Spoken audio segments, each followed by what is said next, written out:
So thank you so much, sir. And how can you introduce yourself a little bit, please? Yeah, well, thank you, Video, for giving me the opportunity. Well, my name is Terence Egbe. I've been living in Manila since 2011. 2011. 2011. Wow, quite some time. I mean, I have family here. My wife is Filipino. Wow, mangandang gabi sa lahat po. We have been married since 2014. Wow, the single lady, single people get married like him. Maybe I will be the next to follow. Yeah. So I work in the Philippines. I also have a couple of businesses that I run here. Good. Yeah. So I think we will have to speak more on the business side today. All right. Yeah. Thank you so much for the little brief introduction, Mr. How do we call you again? Well, I mean, a lot of people call me T-Boy, but I mean, Terence is my name. Okay, Mr. Terence, thank you so much. So right away, the topic of today is investment in the Philippines by foreigners. Just a while ago, someone caught our attention and give us a flyers. It's about, I think it's about condominium investment. Yes. It's condominium, so meaning that it's possible for foreigners to invest in the condominium, right? Oh yes, of course. Okay. Yes, very. So our point tonight is not. It's about foreigners, investment of foreigners, but specifically of Africans.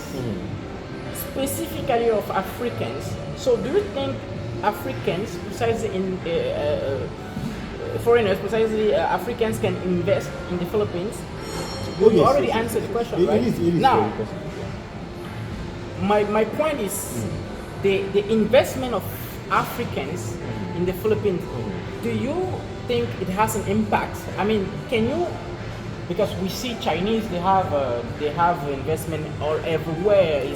It's visible. Yes. If we speak about Chinese, we cannot move them anyhow because they have investment in the Philippines. Yes. If we talk about Japanese, if we talk about Indians, we can see a lot of things here about India. But what about Africans?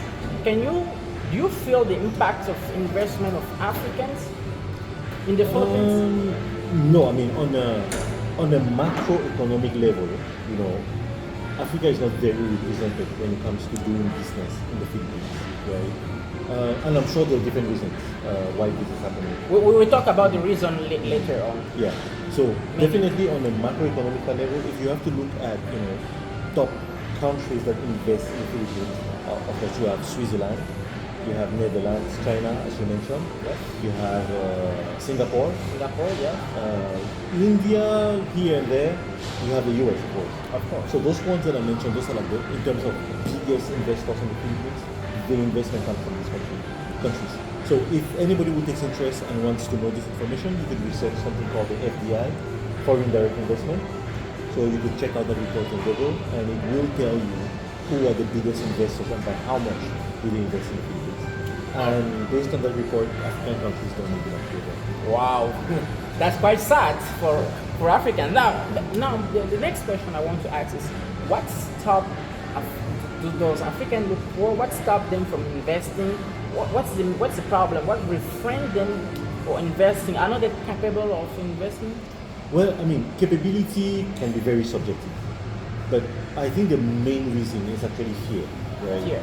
A lot of people, whenever you talk with people, and of course there are people that have spoken to me as well, the tendency always is, hey, if I invest here, I'm not going to be staying here. I don't see my life, in the Philippines for the long term. So usually it's fear, right? I might lose my investment. What if so this happens? What if? So fear. That's number one. Number two, I would say lack of information, because a lot of the decisions that are being made, which drives this fear, is lack of information. So, meaning that if they have more information, I think the risk appetite is going to be higher and people will be more open to invest in the Philippines. Yeah, of course. So you say that they say they will not stay in the Philippines, but we can invest and not be in the Philippines and still keep our investment. Oh yes. And by the way, so many people say they are just here on transit for 1 month. 1 year, but they found themselves doing already 10 good years in the Philippines. Yes. So maybe it's a mistake to say that they don't see themselves in the Philippines for a long time, right? Yes. Do you believe that? Well, Of course, we can have a plan, but life always has its way, to do things. There are people who came here for 1 month, as you said, and now they have been here for 10 years. Right? Life has its way of doing things. And I would say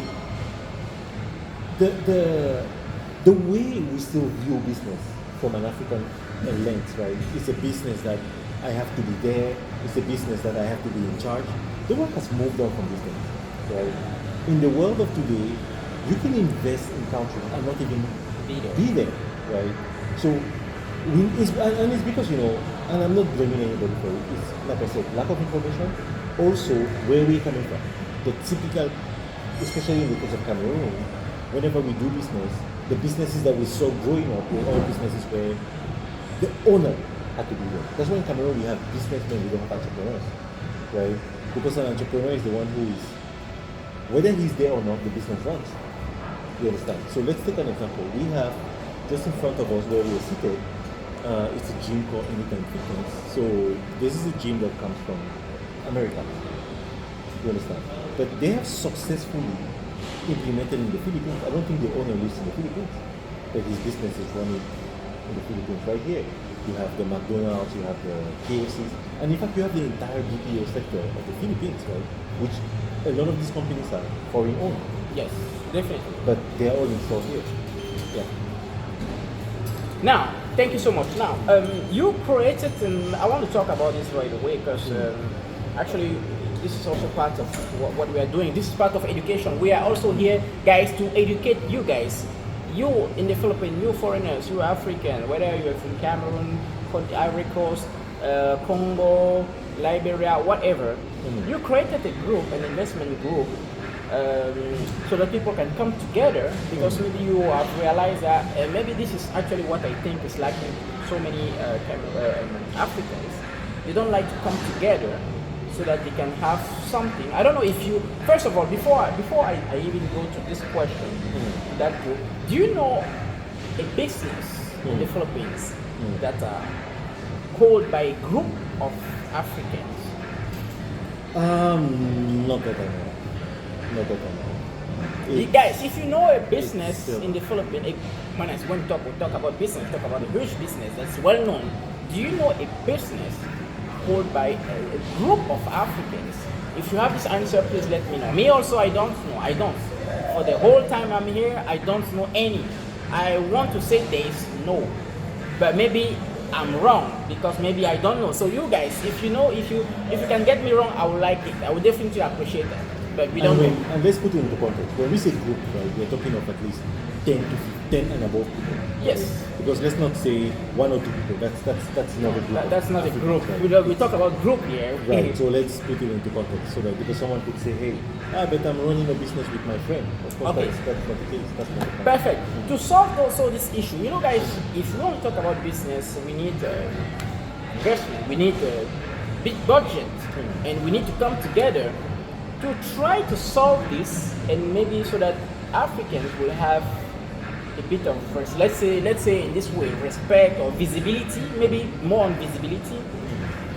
You come up with a fantastic idea about creating a group. You have a vision about creating a group where we can have a lot of investors, Africans coming together and have businesses, bring ideas, and also brings capital, brings a lot of pera brings money. And can you talk also a little bit about your group and how is it far? Is it growing? Can you tell us a bit more about that group and your vision also? Yeah. So that's a good question. Thank you very much. So just as you mentioned, right, I kind of realized that other people come together to make business. I mean, whenever you go to all the restaurants or high class places, you find, especially the Chinese ones, there is always a room somewhere which is exclusive, and it's mostly businessmen in that room. They lock themselves there, they talk business over a meal. Not talking about women. Not talking about things. They talk about business. How are we going to invest? How are we going to grow this? How are we going to grow that? And that's what they're doing. And it's, they have a community where they keep supporting each other. So when I looked at it, I'm like, but why can we not copy this? Right? The model exists already. We don't have to reinvent the wheel. We just have to copy what the other people are doing. You see, and replicate the same. Because in business today, and in the way the world is going, it's no longer a business where one person invests. It's always a group of people who come together and open a business. Let's even look at all the top companies in the world today. They are not owned by one person. All of them are, especially the ones that are public, it's not one person. They have many owners. In fact, even if you want to own the company, you go and buy a stock in that company, and you can be an owner. So everybody can be an owner in this company, right? So they have moved past that level of one person being the business depending on one person. Because if you want to build a company, like Coca-Cola, for example, IBM, these are companies that have lived for hundreds of years, right? If the company was built on one person, what's going to happen over that? As soon as this person is gone, that's it. It's finished. Good. So the vision, first of all, was how can we come together as a community and start learning how we can copy some of these practices that other people are doing. That was number one. Number two, how can we have a system where we could bring capital together and use this capital to do things in this country? And as you mentioned that, our footprint in the financial footprint is very limited. Probably that could be an idea, and that's a forum where we could start being known. You understand? So that was the second thing. Now the third thing is education of the people, right? Because like you mentioned earlier, a lot of people don't really have knowledge on what is happening and on how to invest in general. I'm not even talking about Philippines, right? So the goal here was let people come together, share ideas, share information. If we don't know the answers, we go talk to the experts and we learn, right? That was the whole point of this thing, right? So currently, the group, we have about 10 people in the group right now. 10 people. We have 10 people in the group. And we also have some other people who have expressed a lot of interest in being part of the group. And I think gradually we will grow this. Okay. Because we are very kind of selective for now. Because we want to make sure that The people joining actually match the values that we have. Because we are not just after money. We're also after people who can bring in ideas. We are people who have integrity. Because at the end of the day, the foundation of any business relationship is integrity. All right, thank you so much. So guys, if you think you match what he just said, he spoke about integrity. If you have, I want to say, the business mindset, if you are a trustful person, if you have also budget, because above all we also need budget. You cannot just have knowledge, integrity, and you don't have budget. If you have some finance that you don't know what you're doing with, or you are thinking, because I also know so many people who are thinking, I have some extra fund. What can I possibly? I have a lot of people asking that question. What can I possibly do? Hopefully you are here, and I'm thankful that you are here tonight with us, because what we are doing is also to educate people. So if you think you match this, feel free to inbox me or to inbox him. I will just link you to him or to me. So because we are also together, I'm also part of that group, by the way. I'm part of them. So we can do something bigger, we can do something better, and we can, I want to say, restore the image of Africans. So thank you so much. Now, maybe we can answer some few questions about investments before even we go into that group. I don't want you to go into too much details, but like I earlier we spoke, and you told me even if I give you, I tell you what you can do, I'm not sure you can do it if you don't have the right motivation. So maybe basically, what sectors, where do you think we can invest? Maybe I don't want you to talk about everything. Maybe 1, 2, 3, or 4 things where someone may be interested in investing in the Philippines. In the Philippines. Now, I'm going to structure it this way. For the person who is living here and the person who is not living here, right? Okay. So, for the person who is living here, of course, there are a lot of businesses. Like the Philippines is a touristic country, right? The tourism industry in the Philippines is a really booming one, right? So, and it comes with a lot of opportunities there. So one thing that I see especially is the number of Africans, coming to the Philippines for tourism is very limited, right? So I think that's an opportunity over there. We have a lot of people who go to Paris, Europe, for holidays and everything. But what they spend in these countries, they can spend maybe half of that in the Philippines as tourists and have a really good time. So I think tourism will be one great sector to invest in, and the government is very friendly when it comes to foreigners trying to invest, in tourism. The next one would be real estate. So real estate in the Philippines, the advantage that you have is you don't have to invest in real estate as an individual. You could always partner with a corporation that's in real estate and you buy shares in the company. So there are many people who do different things. Some of them they do something called time shares. Some of them they actually own physical property. Some of them they're property managers. So you can buy the property and they can do the management. So you don't actually have to do it for that. In fact, just to give you guys some context, a lot of the condominiums and rental property here are owned by Filipinos living abroad. And they have they just buy the property and then they have a property manager who manages everything and then they get their money. That could be you as well as an African living outside of the Philippines, right? Now, then you have the people who are living here. One of the sectors which we are almost not represented is the BPO industry, right? The BPO industry is one of the top industries in the Philippines, but especially at foreigners. I believe that more than 90% of the multilingual community of Africans in the Philippines came here because of the call centers and the BPO, right? So, and we already have these skills because a lot of us have been working, in these companies for a very long time. We have these skills, right? And this comes with opportunities. So those are areas in which we can invest in as well, right? So I think those are three areas. So sorry, I will just add one more. Something that I've seen a lot of people do nowadays, that's with logistics. So far I think that's what you guys do, right? And I know that people were doing it, but I would say it's still done at a very limited level. I think there's a lot of opportunity that can be done, right? So these are all opportunities where if we have a constant route where we can be shipping goods between Philippines and Africa, I think once those trade routes are created, it's very easy now for Cameroonian products to be sold in the Philippines and vice versa, right? Yes. Thank you so much. Actually, these are just three sectors that he just named, but we have a lot. Okay, we have a lot. We just want. Maybe we don't have the time, and he doesn't want to share everything. Maybe I'm sure he knows a lot of things. So maybe you guys will be welcome in this group. Again, if you believe you meet the requirement, if you believe you can do it, feel free to inbox me, feel free to inbox him. If you want directly to talk to him, I will link you to him, no problem. All right, so now I have a question that also someone asked me, and I want to ask you. How much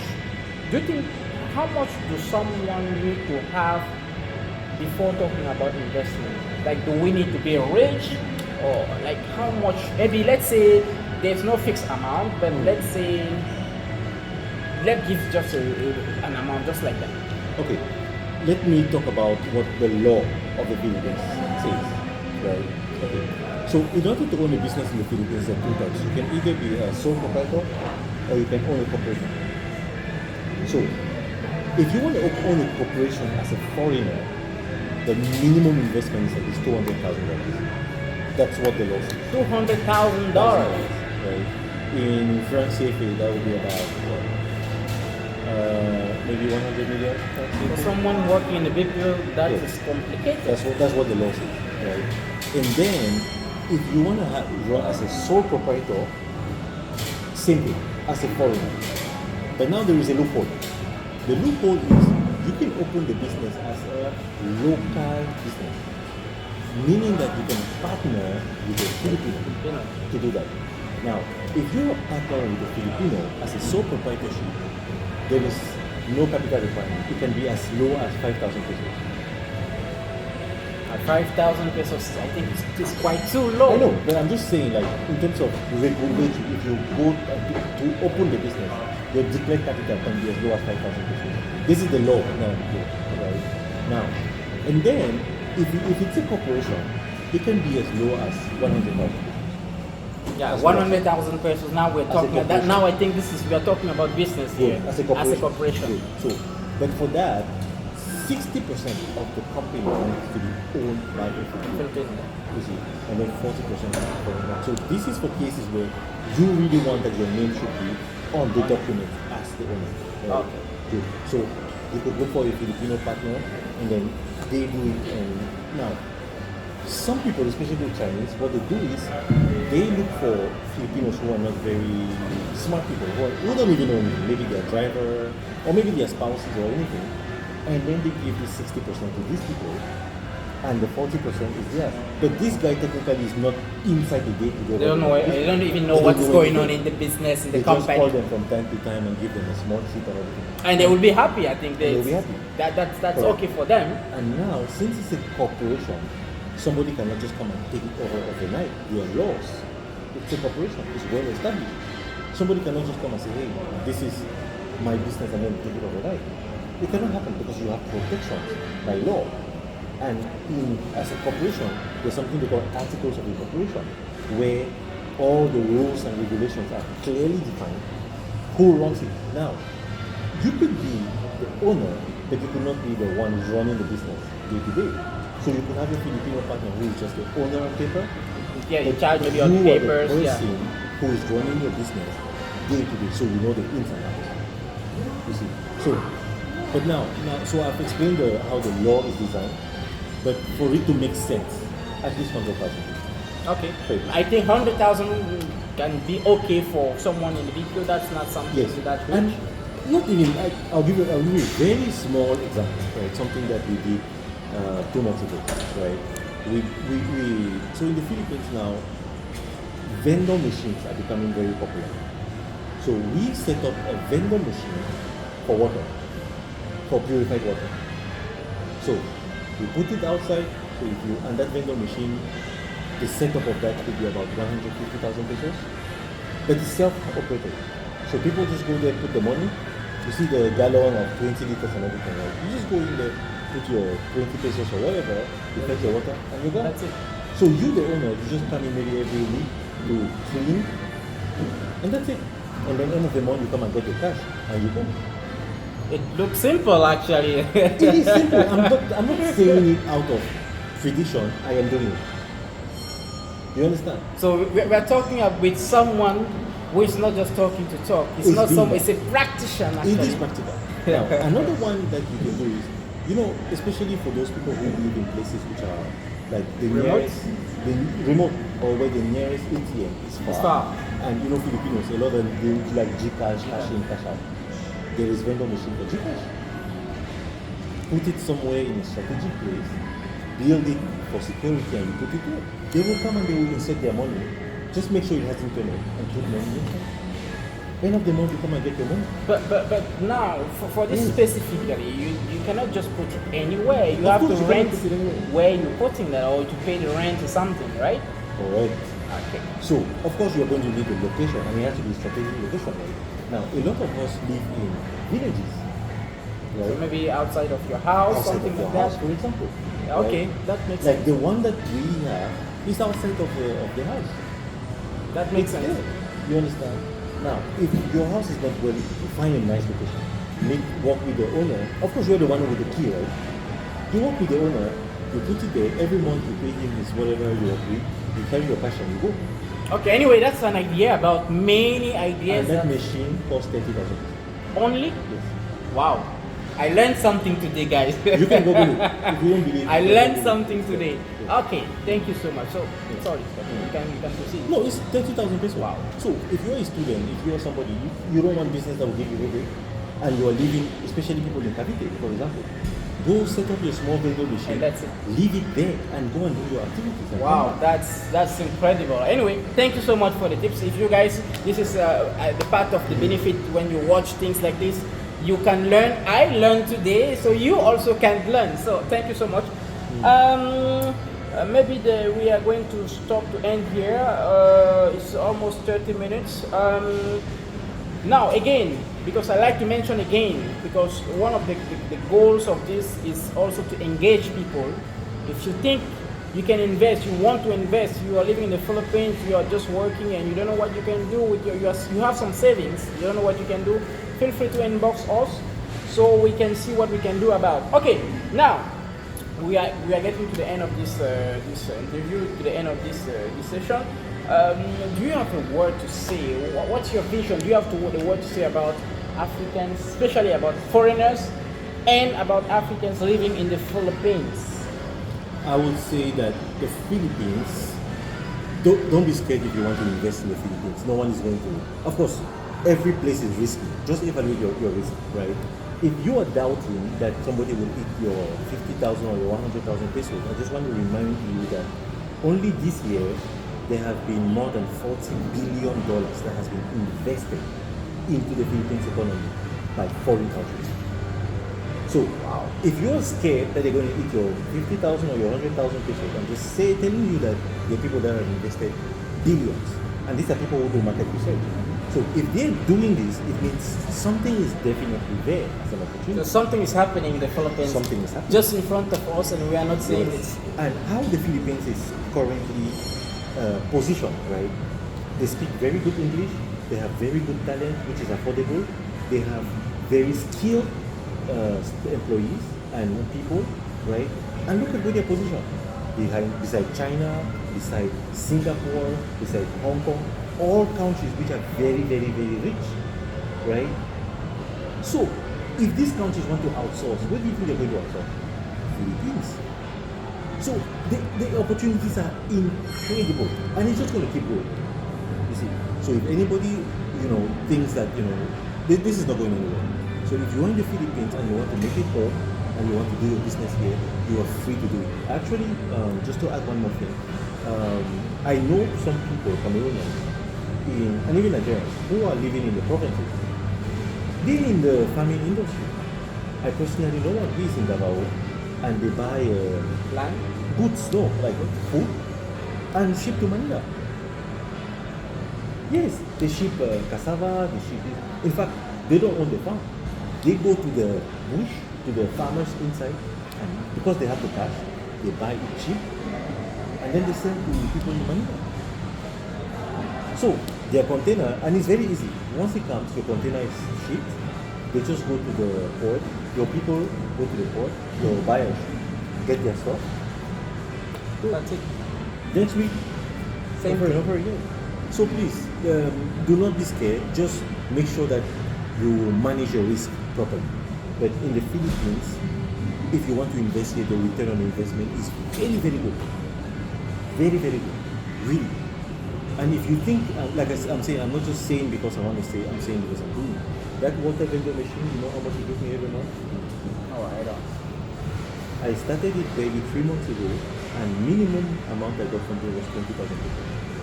Guys, I need to start investing also. I need to start investing in the Philippines. You know Definitely, I how need much to. time we spend there? In a month, I don't spend more than 3 hours on the place. Wow. I need to start investing in the Philippines, me myself. If you guys don't, I need to do that. Good. So imagine somebody living in the place. Imagine that you can put like 4, 5, 6 of those vendor machines. Every month it can give you easily 100K. Ok. Madame la régie nous fait déjà signe. La régie nous fait signe qu'il est déjà 30 minutes. Maraming salamat, maraming salamat po kuya for educating us, for your knowledge and for everything. It was a pleasure to be with you guys. Thank you so much for watching. You at home, thank you for those who are going to watch. This is the end of this interview.